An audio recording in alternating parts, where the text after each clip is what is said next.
রাজনীতির মাঠে কখন যে পাশার দান উল্টে যায় আর কখন যে নতুন সমীকরণ তৈরি হয় তা আগে থেকে বলা একেবারেই মুশকিল। বিশ্ব রাজনীতিতে একটি প্রবাদ খুব প্রচলিত আছে, রাজনীতিতে শেষ বলে আসলেই কিছু নেই। আজ যে রাজা কাল সে ফকির, আবার আজ যে দল অস্তিত্ব সংকটে ভুগছে কাল সেই হয়তো প্রবল পরাক্রমে ফিরে এসে ক্ষমতার মসনদ দখল করতে পারে। রাজনীতি অনেকটা দাবা খেলার মতো, যেখানে একটিমাত্র সঠিক চাল পুরো খেলার দৃশ্যপট বদলে দিতে পারে। বাংলাদেশের বর্তমান রাজনৈতিক ও ভূরাজনৈতিক প্রেক্ষাপটে ঠিক এমনই এক অভাবনীয় এবং চমকপ্রদ সমীকরণ এখন সবার আলোচনার কেন্দ্রবিন্দুতে পরিণত হয়েছে। গত কয়েক মাসে দেশের দৃশ্যপটে যে বিশাল যুগান্তকারী এবং অকল্পনীয় পরিবর্তন এসেছে তার নেপথ্যে অন্যতম প্রধান অনুঘটক হিসেবে কাজ করেছে বাংলাদেশ সেনাবাহিনী। বিশেষ করে সেনাপ্রধান জেনারেল ওয়াকারুজ্জামানের কিছু দূরদর্শী, ধীর স্থির এবং অত্যন্ত কৌশলগত পদক্ষেপ দেশের রাজনীতির পুরো খেলার মোড় এক নিমিষেই ঘুরিয়ে দিয়েছে। কিন্তু এই পরিবর্তিত পরিস্থিতিতে এখন সবচেয়ে বড় যে প্রশ্নটি রাজনৈতিক বিশ্লেষক থেকে শুরু করে সাধারণ মানুষের চায়ের আড্ডায় ঝড় তুলেছে তা হলো শেখ হাসিনা এবং আওয়ামী লীগের ভবিষ্যৎ আসলে কি। অনেকেই মনে করছেন বিএনপি যদি দীর্ঘ 17 বছর পর নানা চড়াই উতরাই পেরিয়ে আবারও দেশের রাষ্ট্র ক্ষমতার দৌড়ে ফিরে আসতে পারে, তাহলে আওয়ামী লীগও একদিন না একদিন ঠিকই দেশে ফিরে আসবে।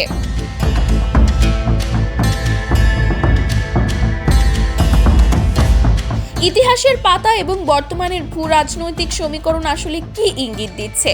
সেনাপ্রধানের নীরব কিন্তু শক্ত ভূমিকা কিভাবে আগামী দিনের রাজনীতির গতিপথ নির্ধারণ করে দিয়েছে? সুপ্রিয় দর্শক, আজ আমরা ওপেন সোর্স ইন্টেলিজেন্স এবং রাজনৈতিক বিশ্লেষকদের দৃষ্টিভঙ্গি থেকে এই পুরো বিষয়টির চুলচেরা বিশ্লেষণ করব। আগামী দিনের বাংলাদেশের ইনসাইড স্টোরি বুঝতে পুরো ভিডিওটি 1 সেকেন্ডও স্কিপ না করে একদম শেষ পর্যন্ত দেখতে থাকুন। দর্শক, একটি দেশের ক্রান্তি লগ্নে সেনাবাহিনী সবসময়ই রাষ্ট্রের সবচেয়ে বড় এবং বিশ্বস্ত ঢাল হিসেবে কাজ করে। বাংলাদেশের সাম্প্রতিক রাজনৈতিক পালাবদলে সেনাপ্রধান জেনারেল ওয়াকারুজ্জামান যে বিচক্ষণতা এবং ধৈর্যের পরিচয় দিয়েছেন তা শুধু দেশের ভেতরেই নয়, আন্তর্জাতিক অঙ্গনেও ব্যাপকভাবে প্রশংসিত হয়েছে। ক্ষমতা যখন হাত বদল হয় তখন দেশে একটি বিশাল শূন্যতা এবং অস্থিতিশীলতার আশঙ্কা তৈরি হয়। সেই সুযোগে বাইরের অনেক অপশক্তি দেশের ভেতরে মাথাচাড়া দিয়ে ওঠার চেষ্টা করে, কিন্তু সেনাপ্রধান অত্যন্ত সুকৌশলে সেই শূন্যতা পূরণ করেছেন। তিনি দেশের সাধারণ মানুষের জানমাল রক্ষায় যেমন কঠোর ছিলেন, তেমনি রাজনৈতিক স্থিতিশীলতা ফিরিয়ে আনতেও অত্যন্ত নিরপেক্ষ এবং গঠনমূলক ভূমিকা পালন করেছেন। বিশ্লেষকরা মনে করছেন সেনাপ্রধানের এই কৌশলগত অবস্থান দেশের রাজনৈতিক দলগুলোর জন্য একটি নতুন বার্তা বা ওয়েক আপ কল। তিনি মূলত এমন একটি নিরপেক্ষ ক্ষেত্র বা প্লেইং ফিল্ড তৈরি করার চেষ্টা করেছেন যেখানে কোনো একক দলের পেশি শক্তির আধিপত্যের বদলে গণতান্ত্রিক চর্চার একটি নতুন ধারা শুরু হতে পারে। সামরিক এবং ভূ রাজনৈতিক বিশ্লেষকদের মতে সেনাপ্রধানের এই পদক্ষেপগুলো প্রচলিত রাজনীতির পুরনো খেলার মোড় পুরোপুরি ঘুরিয়ে দিয়েছে।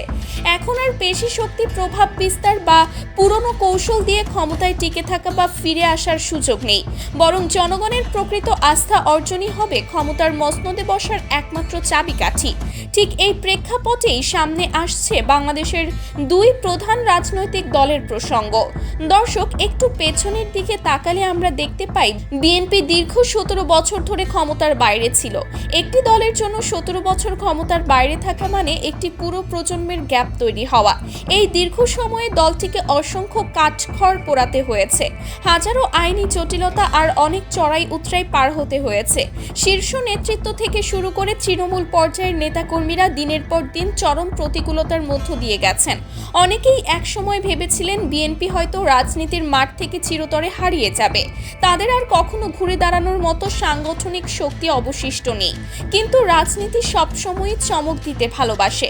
দীর্ঘ 17 বছরের রাজনৈতিক নির্বাসন এবং প্রবল প্রতিকূলতা পেরিয়ে বিএনপি আজ আবারও দেশের রাজনীতির অন্যতম প্রধান শক্তি হিসেবে নিজেদের সুসংহত করেছে। তাদের এই ফিরে আসা দেশের রাজনৈতিক ইতিহাসে একটি অভাবনীয় উদাহরণ এবং চরম ধৈর্যের প্রতীক। আর এই উদাহরণ থেকেই এখন রাজনৈতিক মহলে একটি নতুন তত্ত্ব বা থিওরি নিয়ে জোর আলোচনা চলছে। আর সেই তত্ত্বটি হলো, বিএনপি যদি এত বছর পর প্রবল পরাক্রমে ফিরে আসতে পারে, তবে শেখ হাসিনা এবং আওয়ামী লীগ কেন পারবে না? আওয়ামী লীগ বাংলাদেশের রাজনীতির অন্যতম প্রাচীন এবং বিশাল জনসমর্থন পুষ্ট একটি দল। ইতিহাস সাক্ষ্য দেয় এই দলটির শেকড় দেশের আনাচে কানাচে অনেক গভীরভাবে প্রথিত। রাজনৈতিক পথ পরিবর্তনের কারণে আজ হয়তো দলটির শীর্ষ নেতারা দেশের বাইরে বা কোণঠাসা অবস্থায় আছেন, কিন্তু একটি বিশাল রাজনৈতিক দলকে রাতারাতি মুছে ফেলা বাস্তবে একেবারেই অসম্ভব। আন্তর্জাতিক রাজনৈতিক বিশ্লেষকরা মনে করেন, প্রতিটি রাজনৈতিক দলের জীবনেই জোয়ার ভাটা আসে। আজ যারা ক্ষমতার কেন্দ্রে, কাল তারা বিরোধী দলে যেতে পারে। আবার যারা আজ অস্তিত্ব সংকটে, সময়ের পরাক্রমায়, তারাই হয়তো ফিনিক্স পাখির মতো নতুন রূপে আবির্ভূত হতে পারে। দর্শক, একটু গভীরভাবে চিন্তা করলে দেখবেন, বাংলাদেশের রাজনীতির ইতিহাসই হলো বারবার ঘুরে দাঁড়ানোর ইতিহাস। 1975 সালের চরম বিপর্যয়ের পরও অনেকেই ভেবেছিলেন আওয়ামী লীগ আর কখনো মাথা তুলে দাঁড়াতে পারবে না, কিন্তু তারা বারবার নিজেদের গুছিয়ে নিয়ে ঠিকই ফিরে এসেছে। সুতরাং শেখ হাসিনা এবং আওয়ামী লীগ চিরতরে রাজনীতি থেকে শেষ হয়ে গেছে, এমনটা ভাবা নিতান্তই বোকামি হবে। আজ হয়তো সময় এবং পরিস্থিতি তাদের অনুকূলে নেই, কিন্তু রাজনীতিতে পরিস্থিতি বদলাতে খুব বেশি সময় লাগে না। হয়তো 5 বছর, 10 বছর বা 15 বছর পর দেশের রাজনৈতিক সমীকরণ যখন আবারও নতুন রূপে নেবে, যখন বর্তমান সরকারের কোনো পদক্ষেপে মানুষ হয়তো নতুন করে বিকল্প ভাবতে শুরু করবে, তখন অ্যান্টি ইনকামবেন্সি ফ্যাক্টর বা সরকার বিরোধী মনোভাব কাজে লাগিয়ে আওয়ামী লীগ হয়তো নতুন কোনো নেতৃত্বে বা নতুন কোনো কৌশলে দেশের রাজনীতিতে প্রবলভাবে ফিরে আসতে পারে। কারণ জনগণের আবেগ এবং রাজনৈতিক আদর্শ কখনো এক জায়গায় থেমে থাকে না। বিএনপি যেমন দীর্ঘ ধৈর্যের পর আজ নতুন সম্ভাবনার সামনে দাঁড়িয়েছে, আওয়ামী লীগের সামনেও ভবিষ্যতে এমন সুযোগ আসাটা অস্বাভাবিক কিছু নয়। আন্তর্জাতিক পরাশক্তিগুলো এই বিষয়টি খুব ভালোভাবে পর্যবেক্ষণ করছে। তারাও জানে, বাংলাদেশের মতো একটি ভূ রাজনৈতিকভাবে অত্যন্ত গুরুত্বপূর্ণ দেশে কোনো একটি বিশাল রাজনৈতিক শক্তিকে একেবারে নিশ্চিহ্ন করে দেওয়া যায় না। সেনাপ্রধান ওয়াকারুজ্জামান যে নতুন এবং স্থিতিশীল বাংলাদেশের রূপরেখা দাঁড় করানোর চেষ্টা করছেন, সেখানে শেষ পর্যন্ত জনগণের ভোট এবং ম্যান্ডেটই নির্ধারণ করবে কারা দেশের হাল ধরবে। আগামী দিনের রাজনীতি আর আগের মতো থাকবে না, এটি হবে কৌশল, ধৈর্য এবং জনগণের মনস্তত্ত্ব বোঝার এক নতুন খেলা। আর সেই খেলায় শেষ হাসি কে হাসবে তা সময়ই বলে দেবে। সুপ্রিয় দর্শক, দেশের বর্তমান ভূ রাজনৈতিক পরিস্থিতি এবং রাজনৈতিক দলগুলোর ভবিষ্যৎ নিয়ে আপনার নিজস্ব বিশ্লেষণ কি?